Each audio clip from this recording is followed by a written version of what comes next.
51টি স্কুলে কোনো শিক্ষার্থী পাশ করে নাই। শিক্ষকরা কি পান খাইছে বইয়া? স্কুলে যেয়ে কি পান খাইছে বইয়ে বইয়ে ডললে?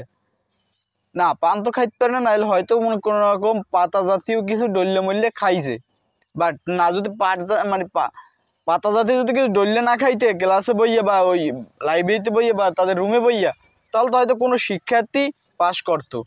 এখন 51টি স্কুলে কোনো শিক্ষার্থী পাশ করে নাই, তাহলে শিক্ষকদের কতটুকু পড়াশোনার দিয়েছে, তাদের ভিতরে ঢুকাইতে পারছে, তাহলে সেটা তো বোঝা গেছে। আর তারা কি শিক্ষা দিতে পারছে সেটাও তো বোঝা গেছে যে 51টি স্কুলে 51টি প্রতিষ্ঠানে 51টি শিক্ষক হতে পারে নাই, বা একজন শিক্ষক সেখানে হতে পারে নাই যে তার ভিতর থেকে একটা শিক্ষার্থীরে পাশ করাবে বা তাকে শিক্ষা দেবে। এখন পর্যন্ত কেউ কোনো শিক্ষক তৈরি হতে পারে নাই। যদি তৈরি হতো তাহলে তো কোনো শিক্ষার্থী 51টি স্কুল থেকে পাশ করতো। এখন এই এসএসসি পরীক্ষা দিয়েছে মানুষ, শিক্ষার্থীরা, সেখান থেকে 51টি স্কুল থেকে কোনো শিক্ষার্থী পাশ করতে পারে নাই।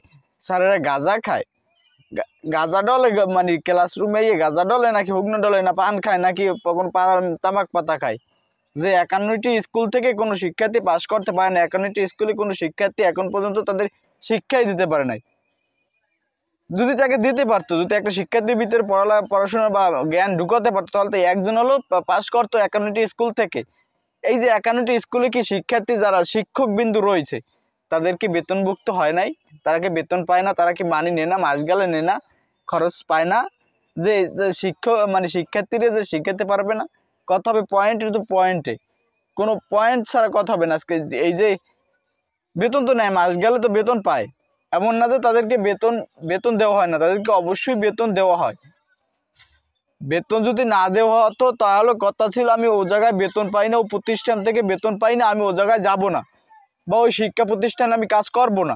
এখন সে জায়গা থেকে তারা বেতন নিচ্ছে, মাস গেলে 51 প্রতিষ্ঠান থেকে 51 জন যদি থাকে শিক্ষক থাকে, তাহলে তো 51 জনকে বেতন দিতে হচ্ছে। তাকে বেতন তো অবশ্যই নিচ্ছে, কিন্তু শিক্ষার্থী তো শিক্ষা দেবে দূরের কথা, 51টি প্রতিষ্ঠান থেকে কেউ পাশ করতে পারে না এসএসসি পরীক্ষায়।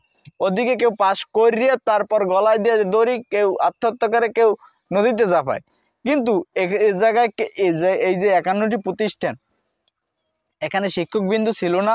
তাদের কি শিক্ষা এই যে ছাত্রছাত্রীদের কি শেখানো উচিত ছিল না যে 51টি স্কুল থেকে তাদেরকে কিভাবে কিভাবে পাশ করতে পারলো না? তারা কি কারণ ছিল যে এই 51টি স্কুল থেকে তারা পাশ করবে না কেন? হাইস্ট গেলে একটা প্রতিষ্ঠান থেকে 2-3 জন মূর্খ বা বের হতেই পারে, তার মাথায় ঢোকে না, এটা বের হতেই পারে, কিন্তু সে জায়গায় কেউ পাশ করে নাই। কেউ প্রতিষ্ঠানে কেউ আনতে পারে না খোঁজ করে। এখন যে খোঁজ করে আনবে, সে বিবেচনা করে কোথা থেকে আনবে? হয়তো যারা শিক্ষক আছে ওখানে, তারা মনে হয় হয়তো এসএসসিতে এবিল ডাব্বা মারিয়ে কোনোভাবে উঠতে তারপর শিক্ষকতা গেছে, না হয়তো কোনোভাবে ছাত্রছাত্রীকে শিখাতো, ছাত্রছাত্রী কোনোভাবে শিখতো, ছাত্রছাত্রী ক্লাস বই পাস করতো। এখন যদি তাদের সুনাম হতো, সে জায়গায় সুনাম দূরের কথা, তাদের সম্মান ঠেকানো দূরের কথা, সে জায়গায় সম্মানের জিগাবে যে তার সম্মান আছে, সেটা তো ভাবারই দূরের কথা। সে সম্মানের কথা তো হবে না। এখন যে বিবেচনা করিয়া 51টি প্রতিষ্ঠানের থেকে 51 জন ছাত্রছাত্রী পাশ করতে পারলো না,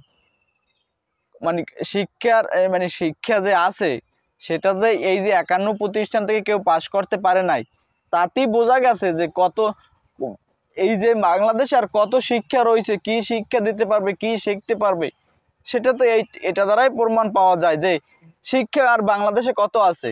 যে শিক্ষায় আলোকিত হবে, আলোকিত হবে, যে আলোটা অর্জন করবে, সে আলোটা কতদূর পাবে, সেটা তো এই যে 51 প্রতিষ্ঠান থেকে 51 প্রতিষ্ঠানে কেউ পাশ করতে পারে নাই, কেউ লাফাই উঠতে পারে নাই, সবাইরে ট্যাং ধরে বইছে, কেউ ওঠার মতো ক্ষমতা রাখতে পারে নাই, বা স্যারেরা বা শিক্ষকরা তাদেরকে উঠানোর জন্য কোনো চেষ্টা করতে পারে নাই, তাদের যে লাইতেই উঠবে সে চেষ্টাটাও করে নাই।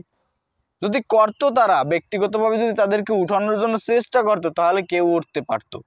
কিন্তু তারা হয়তো বেতন নেয়, খরচ নেয়, মাস গেলে মানি পায়, আর ওই যে ক্লাসরুমে পান ডলে, হুগনো ডলে, তামাক পাতা ডলে, লাল পানি সাদা পানি খায়, তার জন্য হয়তো মানে এই শিক্ষার্থীদের পাশ করাতে পারে নাই তারা।